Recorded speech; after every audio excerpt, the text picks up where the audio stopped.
پاکستان تحریک انصاف کو کرش کرنے پہ، عمران خان کو کرش کرنے پہ، اور پولیٹیکل معاملات میں وہ بہت پیش ہیں، اور پولیٹیکل انجینئرنگ، پولیٹیکل مینورنگ، اور ہاں یہاں تک کہا انہوں نے کہ باجوہ صاحب کو اختیار دے دینا چاہیے اگلے آرمی چیف کی تقرری کا۔ باجوہ صاحب ہی سوچیں، وہ خود ہی فیصلہ کریں کہ اگلا آرمی چیف کون ہونا چاہیے، ان کی ایکسٹینشن کے لیے لابنگ کرتے رہے، یہ سب کچھ وہ کرتے رہتے ہیں، اور اعلیٰ عدلیہ کو گالم گلوچ دینی ہے، دھمکیاں دینی ہیں، وہ کرتے رہے، اب بھی ایسا ہی کر رہے ہیں، لیکن اپنی منسٹری سے متعلق وہ کبھی نہیں بولے، اور اس کا نتیجہ ہم نے یہ بھگتا کہ پہلے یہ جوائنٹ ڈکلیریشن آیا اور اب ہمارے حملے شروع ہو گئے ہیں، یہ پہلا نتیجہ ہے ہمیں جو بھگتنا پڑ رہا ہے۔ اسی طریقے سے رانا صاحب ہیں، رانا صاحب کے بارے میں بھی اگر آپ نے کبھی سنا ہو کہ وہ داخلی پالیسی کے بارے میں کوئی انہوں نے پریس کانفرنس کی ہو، داخلی پالیسی کے بارے میں کوئی ایک پالیسی سٹیٹمنٹ دیا ہو، اور اندرونی طور پہ پاکستان کو ٹھیک کیسے کرنا ہے، کوئی اس طرح کی اعلیٰ سطح کے اجلاس کی صدارت کی ہو، کوئی کسی ملک کا دورہ کیا ہو، کسی دوسرے ملک کے وزیر داخلہ کو انوائٹ کیا ہو، یا ان کو کسی نے انوائٹ کیا ہو، تو میں نے کبھی نہیں سنا، اور قومی اسمبلی میں، سینٹ میں کبھی انہوں نے اس بارے میں کوئی سٹیٹمنٹ دیا ہو، کوئی انٹرویو دیا ہو، میں نے کبھی نہیں سنا۔ ہاں ان کا بھی یہی کام ہے، کرش عمران خان، کرش پی ٹی آئی، اور کرش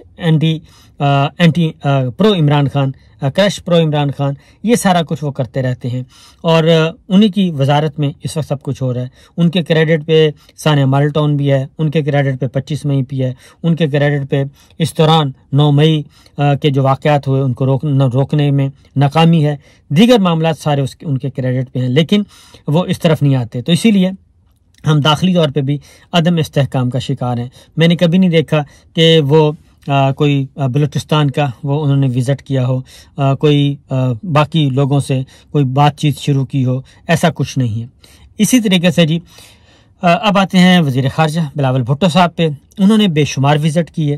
اور امریکہ کے بھی بہت وزٹ کیے، اور دیگر ممالک کے بھی بہت وزٹ کیے، لیکن ان کے دوروں کا بھی یہ جو اعلامیہ آیا ہے، اور اس کے بعد یہ ہم نے جو کچھ دیکھا، یہ سارا کچھ جو اعلامیہ آیا اور پھر یہ ہمارا واقعہ ہو گیا، دفاعی جو لائن آف کنٹرول کو کراس کیا انہوں نے، یعنی کہ ہم پہ حملہ کیا، وہ سارا چیزیں سامنے آ چکی ہیں، تو اس کا مطلب ہے کہ بلاول بھٹو صاحب کی جو خارجہ پالیسی ہے اور ان کے جتنے بھی غیر ملکی دورے ہیں وہ بھی ندارد ہوئے اور وہ بھی فلاپ ہوئے، اور ہماری بات کہیں بھی سنوائی نہیں ہوئی۔ اس کی ریزن کیا ہے؟ یہ تو اسی طریقے سے وزیر خزانہ اسحاق ڈار صاحب کو لے لیں،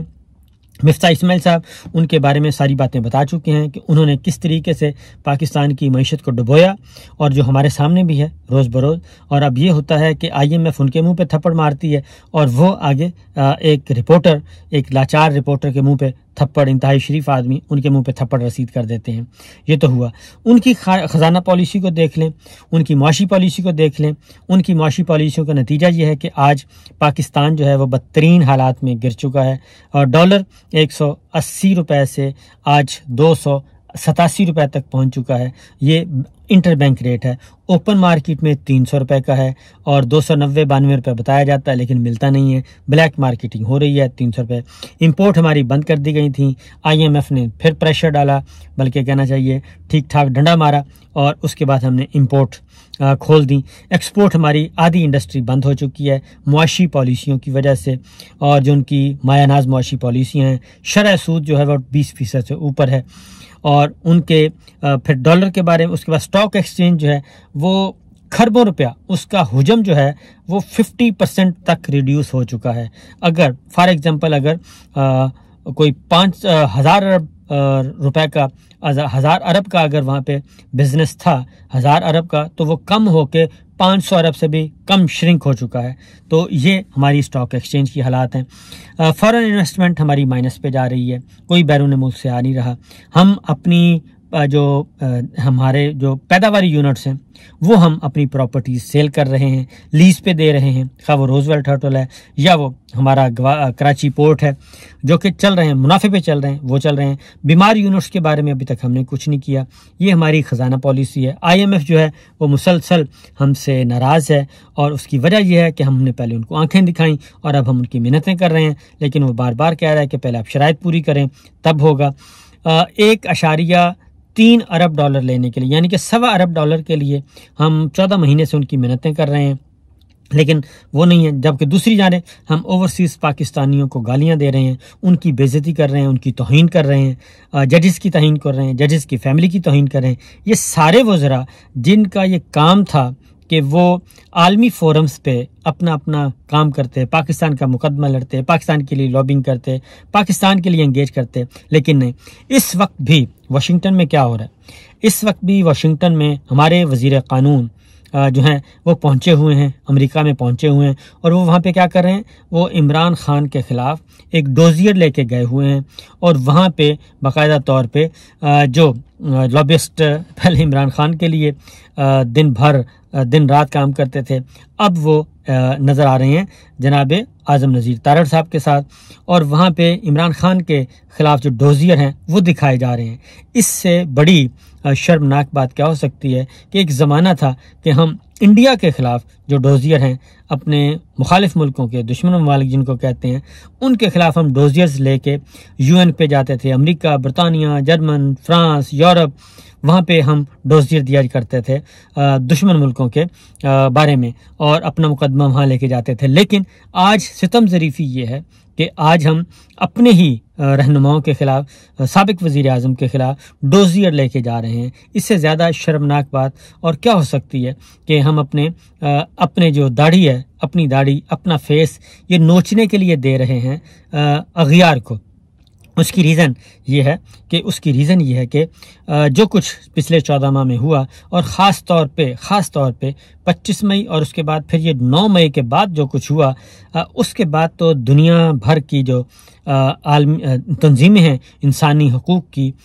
وہ سب کی سب حیران ہیں۔ انسانی حقوق کی تنظیمیں، صحافتی تنظیمیں، انٹرنیشنل کمیونٹی، وہ سب کی سب حیران اور پریشان ہو گئیں کہ یہ کیا ہو رہا ہے۔ اس کی ریزن ہمیں چارج شیٹ کیا جا رہا ہے، ہمیں خبردار کیا جا رہا ہے، ہمیں وارن کیا جا رہا ہے، اور نہ صرف اقوام متحدہ کے انسانی حقوق کے ہائی کمشنر، بلکہ Human Rights Watch organisation, Amnesty International, RSF اور دیگر جو ہماری تنظیمیں ہیں، انٹرنیشنل آرگنائزیشنز ہیں، وہ کر رہے ہیں۔ تو یہ سارے کے سارے ہمیں چارج شیٹ کر رہے ہیں۔ ہمارا کوئی پرسان حال نہیں ہے۔ اس کی ریزن واحد اور واحد یہ ہے کہ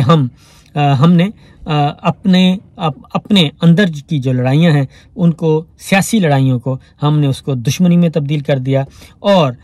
مائنس عمران خان اور کرش عمران خان اور کرش PTI کا باقاعدہ طور پہ